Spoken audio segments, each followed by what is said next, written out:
Hello friends. अगर मैं आज भी किसी से ये क्वेश्चन पूछूं कि आप सिजेरियन डिलीवरी चाहते हैं या फिर नॉर्मल डिलीवरी चाहते हैं तो 90% लोग नॉर्मल डिलीवरी के लिए ही ऑप्ट करते हैं। क्योंकि नॉर्मल डिलीवरी में आपको डिलीवरी के टाइम पे बहुत ज्यादा पेन होता है, लेकिन आपकी रिकवरी थोड़ी जल्दी होती है। सिजेरियन डिलीवरी में आपको इस टाइम पे उतना पेन नहीं होता, लेकिन आपकी रिकवरी में बहुत ज्यादा टाइम लग जाता है, आपको बहुत ज्यादा अपनी केयरिंग करनी पड़ती है। इसीलिए 90% लोग नॉर्मल डिलीवरी ही ऑप्ट करते हैं। आज के इस वीडियो में मैं आपको ऐसी कुछ चीजें बताने वाली हूँ। आपका डिलीवरी का टाइम नजदीक आ गया है या फिर आपकी प्रेगनेंसी का स्टार्ट हो गया, 6 7 मंथ स्टार्ट हो गया है, तो उस टाइम से आपको ये चीजें स्टार्ट कर देनी चाहिए ताकि आपकी नॉर्मल डिलीवरी के चांसेस ज्यादा हो सके। चलिए वीडियो में आगे बढ़ते हैं। तो नंबर 1 है कि आपको गुनगुना पानी पीना स्टार्ट कर देना चाहिए। अगर आपका प्रेगनेंसी का 9 मंथ स्टार्ट हो गया है या फिर डिलीवरी का 15 20 दिन पहले का जो समय होता है, उस टाइम से आपको गुनगुना पानी पीना स्टार्ट करना चाहिए। गुनगुना पानी पीने से होता क्या है, गुनगुना पानी अगर जब पीते हैं तो जो आपकी पेल्विक एरिया की जो मसल्स होती है वो थोड़ा फ्लेक्सिबल होते हैं, जहां से हमारी डिलीवरी होती है। अगर पेल्विक एरिया के मसल्स फ्लेक्सिबल होते हैं तो डिलीवरी में थोड़ी सी आसानी हो जाती है। अगर आप ठंडा पानी पीते हैं तो उसके मसल्स फ्लेक्सिबल नहीं होते हैं, जिससे कि आपको डिलीवरी टाइम में काफी ज्यादा प्रॉब्लम, इसलिए आपको गुनगुना पानी पीना स्टार्ट करना चाहिए। साथ ही साथ गुनगुना पानी पीने से आपका डाइजेशन भी अच्छा रहता है।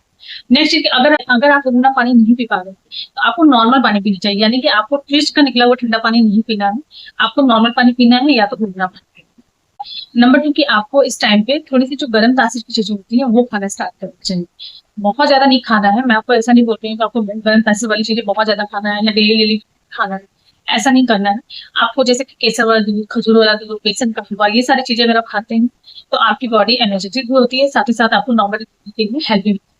केसर वाला दूध, खजूर वाला दूध आप प्रेगनेंसी के 6 मंथ से या 5th मंथ से लेना स्टार्ट कर सकते हैं। अगर केसर वाला दूध ले रहे हैं तो आपको गर्म दूध में केसर की 2 3 रेशियो डाल के पीनी है, और खजूर वाला दूध ले रहे हैं तो आप उसमें 1 2 3 खजूर डाल के ले सकते हैं। कि आपको इस टाइम पे वॉक एंड एक्सरसाइज भी करते रहना चाहिए, अपने आप को एक्टिव रखना है। अगर आप जितना ज्यादा अपने आप को एक्टिव रखते हैं उतना ज्यादा आपकी नॉर्मल डिलीवरी के चांसेस ज्यादा होते हैं। जैसे कि आपको नॉर्मली एक्सरसाइज भी करना चाहिए, आपको डेली वॉक करना चाहिए। एक्सरसाइज में आप फ्लाई, ब्रीथिंग, स्क्वाड, ये सारी एक्सरसाइज आप कर सकते हैं। लेकिन कोई भी एक्सरसाइज करने से पहले सबसे पहले डॉक्टर से कंसल्ट करें, कहीं आपको किसी तरह की कॉम्प्लिकेशन तो नहीं है। अगर आपको प्रेगनेंसी में किसी टाइप की कॉम्प्लिकेशन है तो आपको एक्सरसाइज नहीं करना है, आपको बहुत ज्यादा वॉक नहीं करना है। कुछ भी करने से पहले आपको डॉक्टर से जरूर कंसल्ट करें। जैसे कि अगर आपके लो लाइन प्लेसेंटा है, या फिर आपके मिसकैरेज की हिस्ट्री रही हो, या फिर आपको ब्लीडिंग हुई हो प्रेगनेंसी टाइम में, या फिर आपको फाइब्रॉइड्स का इशू हो, अगर आपको ऐसी टाइप की कॉम्प्लिकेशन है तो आपको वॉक एंड एक्सरसाइज नहीं करनी है। कुछ भी करने से पहले अपने डॉक्टर से जरूर कर सकते हैं। नेक्स्ट चीज है कि अगर आप नॉर्मल डिलीवरी चाहते हैं तो आपको इसकी आपकी बॉडी में स्ट्रेंथ बहुत ज्यादा मैटर करती है। बहुत सारे लोग होते हैं जो पहले से ही सोच लेते हैं कि नॉर्मल डिलीवरी में पेन बहुत ज्यादा होता है या हम उसे टॉलरेट ही नहीं कर पाएंगे, तो आपको वो चीजें नहीं सोचनी, वो चीजें नहीं करनी है। आपको अपने बॉडी में स्ट्रेंथ लानी है। आपको ये सोच सोच के परेशान नहीं होना है कि बहुत ज्यादा पेन होगा। पॉजिटिव रखिए, जितना ज्यादा आप पॉजिटिव रखेंगे उतनी ज्यादा आपकी प्रेगनेंसी हेल्दी रहती है और आपकी डिलीवरी नॉर्मली हो जाती है। जैसे कि अगर आप नॉर्मल डिलीवरी चाहते हैं तो आपको अपने डाइट में घी भी जरूर इंक्लूड करना चाहिए। घी आप एक दिन में 1 2 चम्मच खा सकते हैं, आप दाल में ले सकते हैं, आप पराठों में लगा के खा सकते हैं, आप सब्जी में लेके खा सकते हैं। लेकिन आपको घी खाने से पहले एक चीज का ध्यान रखना है कि अगर आपका प्रेगनेंसी टाइम बहुत ज्यादा ओवरवेट हो गया है, यानी कि आपका वेट पहले से ही बहुत ज्यादा है, तो उस केस में आपको घी खाना अवॉइड करना है। आपको घी खाना है जिससे आपकी और ज्यादा वेट बढ़ सकती है। प्रेगनेंसी टाइम में बहुत ज्यादा वेट बढ़ने से भी आपकी नॉर्मल डिलीवरी के चांसेस खत्म हो जाते हैं, तो इसलिए आपको अपने वेट का भी बहुत ज्यादा ध्यान रखना होता है। नेक्स्ट चीज है कि आपको अपनी डाइट का बहुत ज्यादा ध्यान रखना है कि आपको बैलेंस डाइट तो लेना ही लेना है।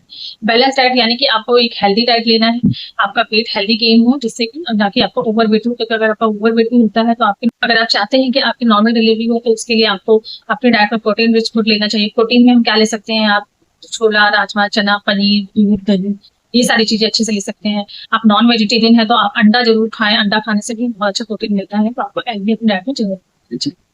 नेक्स्ट चीज है कि आपको, अगर आपका प्रेगनेंसी का लास्ट मंथ, किसी का 9th मंथ चल रहा है, तो इस टाइम पे आपको बीपी का भी बहुत ज्यादा ध्यान रखना है कि आपका बीपी हाई नहीं होना चाहिए। बहुत बार ऐसा होता है कि आपकी पूरी प्रेगनेंसी अच्छी रहती है, चलती आती है, आपको कोई भी कॉम्प्लिकेशन नहीं होती, लेकिन अगर आपका बीपी उस टाइम पे हाई हो जाता है, तो बीपी अगर हाई होता है तो उसमें भी आपकी नॉर्मल डिलीवरी पॉसिबल नहीं हो पाती है। इसीलिए आपको ध्यान में ये रखना है कि आपको नमक अपने खाने में बहुत ज्यादा इंक्लूड नहीं करना है। आप नमक को थोड़ा कम लेना स्टार्ट करें ताकि आपका बीपी नॉर्मल रहे। बहुत ज्यादा सोच के परेशान नहीं होना है, बहुत ज्यादा स्ट्रेस नहीं लेना है। किसी ने रीडिंग करे, वॉक करे, एक्सरसाइज करे, अच्छे अच्छे लोगों से बात करें ताकि आपकी प्रेगनेंसी हेल्दी रहे और आपकी नॉर्मल डिलीवरी अच्छे से। फ्रेंड्स, अगर आप नॉर्मल डिलीवरी चाहते हैं तो यही सारी चीजें हैं जो आपको प्रेगनेंसी के 15 20 दिन पहले से या फिर आपको 7th 8th मंथ से आपको ये चीजें स्टार्ट कर देनी चाहिए, ताकि आपकी बॉडी अच्छी रहे, आप एक्टिव रहें, आप एनर्जेटिक रहें और आप पॉजिटिव रहें। अगर नॉर्मल डिलीवरी के लिए ये सारी चीजें बहुत इंपॉर्टेंट होती है। आई होप कि वीडियो आपको अच्छी लगी हो। वीडियो अच्छी लगी हो तो वीडियो को लाइक करके चलो।